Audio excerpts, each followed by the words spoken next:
Dakwah Syekh Muhammad bin Abdul Wahab rahimahumullah yang wafat pada tahun 1206 Hijriah merupakan salah satu gerakan tajdid, yaitu pembaruan terbesar dalam sejarah Islam modern.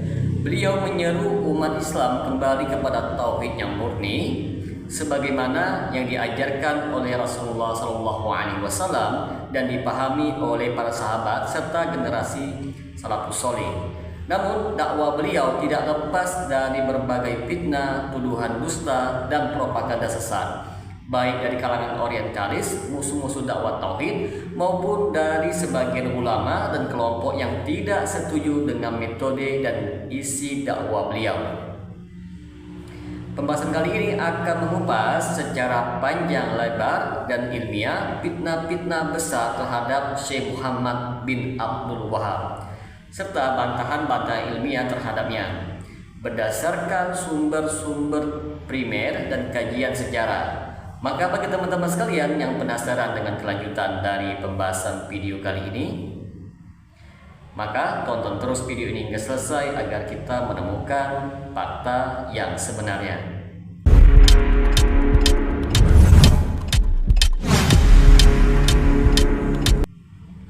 Assalamualaikum warahmatullahi wabarakatuh. Jumpa lagi dengan saya Rio Mulyadi di channel Manhaj Dakwah. Pada episode kali ini kita akan membahas tentang fitnah-fitnah keji terhadap Syekh Muhammad bin Abdul Wahab.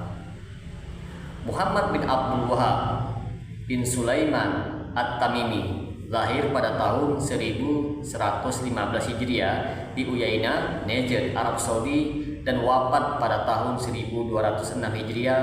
Dalam fikih beliau bermazhab Hambali, adapun dalam manhaj akidah Salafiyah, fokus utama dakwah Syekh Muhammad bin Abdul Wahab tertuju kepada pemurnian tauhid, pengingkaran syirik, bid'ah, dan khurafat. Karya utama beliau seperti Kitabut Tauhid, Kapsul Subhan, Qawaidul Arba'ah, Masail Jahiliyah, dan lain-lain sebagainya. Perlu kita ketahui bersama teman-teman sekalian, di antara fitnah-fitnah besar terhadap dakwah Syekh Muhammad bin Abdul Wahab, yaitu yang pertama, fitnah mengkafirkan kaum muslimin secara umum. Syekh Muhammad bin Abdul Wahab disebut sebagai pengkafir umat Islam dan menumpahkan darah mereka secara membabi buta. Bantahannya sangat mudah teman-teman sekalian. Dalam berbagai tulisannya, saya menegaskan bahwa tidak setiap pelaku kesyirikan langsung divonis kafir secara individu, karena adanya uzur seperti jahil, tidak tahu. Beliau berkata dalam suratnya, kami tidak mengkafirkan seseorang kecuali setelah tegaknya hujjah dan penjelasan. Dakwah beliau membedakan antara pengingkaran terhadap kesyirikan dan pengkafiran terhadap individu sesuai prinsip Ahlussunnah wal Jamaah. Teman-teman dapat merujuk ke kitab Majmu' Mu'allafat Asy-Syaikh jilid 1 halaman 29. Yang kedua, fitnah dakwah Wahabi adalah mazhab baru di luar 4 mazhab. Wahabi dianggap sebagai sekte baru yang keluar dari mazhab Sunni. Maka kita katakan teman-teman bahwa Syekh Muhammad bin Abdul Wahab bermazhab Hambali sebagaimana beliau sebutkan dalam banyak tulisannya. Beliau tidak membuat mazhab baru, tetapi menghidupkan kembali ajaran tauhid yang bersih sesuai dengan pemahaman para salaf. Para ulama terdahulu seperti Imam Ahmad bin Hanbal, Ibnu Taimiyah, dan Ibnu Qayyim al-Jauziyah adalah rujukan beliau dalam berdakwah. Yang ketiga, fitnah anti tawasul, anti maulid, dan membenci ulama. Wahabi disebut sering sekali menolak tawasul, melarang peringatan maulid Nabi, dan memusuhi para ulama. Di sini kita katakan bahwa tawasul yang ditolak oleh beliau adalah tawasul yang tidak ada dalilnya, seperti bertawasul dengan orang mati ataupun keramatnya para wali. Beliau tidak melarang maulid secara mutlak, tapi menolak perayaan maulid yang mengandung bid'ah dan syirik. Saya sangat menghormati ulama Ahlussunnah wal Jamaah, tetapi beliau menolak taklid buta dan menyeru kepada ittiba Bagi teman-teman sekalian yang ingin mengetahui pendapat beliau tentang masalah ini, silakan merujuk ke dalam kitab Kashfus Syubhat dan kitab Tauhid. Yang keempat, fitnah Wahabi adalah boneka Inggris. Gerakan Wahabi dituduh sebagai hasil konspirasi Inggris untuk menghancurkan Islam dari dalam. Maka kita katakan tuduhan ini tanpa bukti ilmiah dan tidak berdasar. Tidak ditemukan satupun dokumen yang otentik yang menguatkan klaim ini. Tuduhan ini berasal dari penulis Syiah dan orientalis yang memusuhi dakwah tauhid. Justru dakwah Wahabi adalah murni lokal yang dimulai dari Najd dan menentang penjajahan Barat serta penyimpangan internal umat Islam. Bagi teman-teman yang ingin mengetahui jawaban lebih lengkapnya, silakan teman-teman melihat penelitian Hamid Al-Ghor, seorang peneliti Syiah, Said Abu Hilal dalam Tira Al-Mu'asirah. Yang kelima teman-teman, fitnah merusak makam Nabi dan menyebarkan teror. Wahabi ingin menghancurkan makam Nabi Muhammad SAW dan melakukan kekerasan atas nama tauhid. Tuduhan di atas tidak ada bukti bahwa Syekh atau pengikutnya ingin menghancurkan makam Nabi Muhammad SAW. Justru mereka ingin menjaganya dari pengkultusan yang mengarah kepada kesyirikan. Dakwah beliau bersifat ilmiah dan argumentatif, bukan kekerasan. Adapun pertempuran yang terjadi adalah dalam konteks politik dan pertahanan wilayah, bukan tindakan terorisme. Yang keenam teman-teman, fitnah Wahabi membenci keluarga Nabi atau yang kita kenal sebagai Ahlul Bait. Teman-teman, Wahabi disebut membenci Ahlul Bait dan tidak menghormati mereka.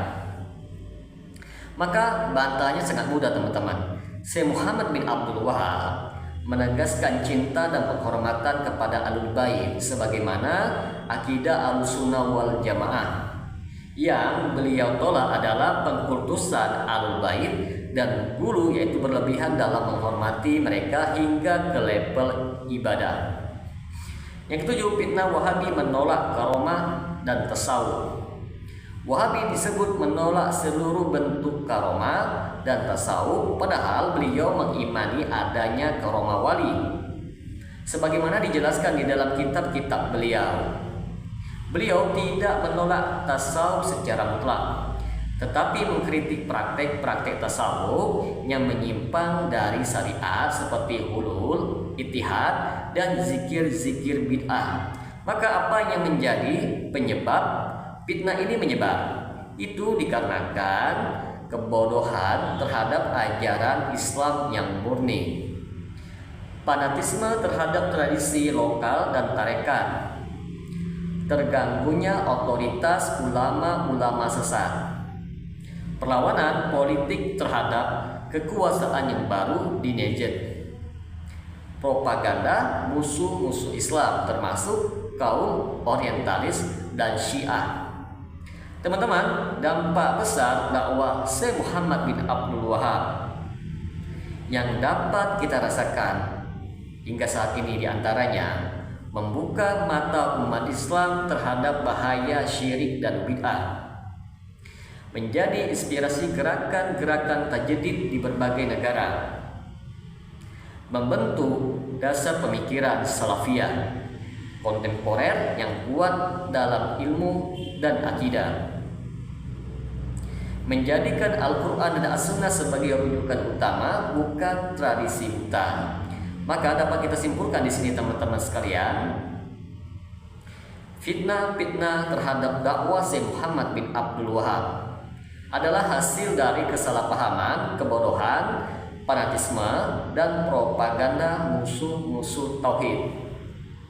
Tuduhan-tuduhan seperti mengkafirkan kaum muslimin, menciptakan mazhab yang baru, memusuhi Ahlul Bait, hingga menjadi anti-Inggris, semuanya itu tidak berdasar secara ilmiah dan terbantahkan melalui tulisan-tulisan asli beliau serta kesaksian para ulama yang adil.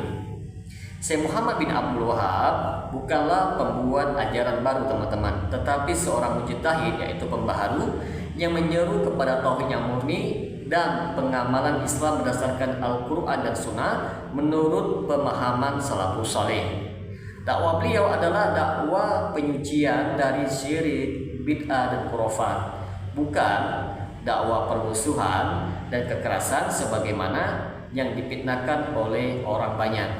Sebagai umat Islam, kita wajib bertabayun, mempelajari ajaran beliau langsung dari sumber primer, serta tidak mudah terbawa arus opini yang negatif tanpa ilmu. Justru dengan memahami dakwah beliau secara benar, kita akan mengenal kemurnian akidah Islam dan pentingnya kembali kepada jalan yang lurus. Dakwah beliau bukan untuk memecah belah umat, tetapi untuk mengembalikannya kepada keesaan Allah dan kemuliaan agama. Semoga dengan sedikit penjelasan ini dapat memberikan manfaat bagi teman-teman sekalian.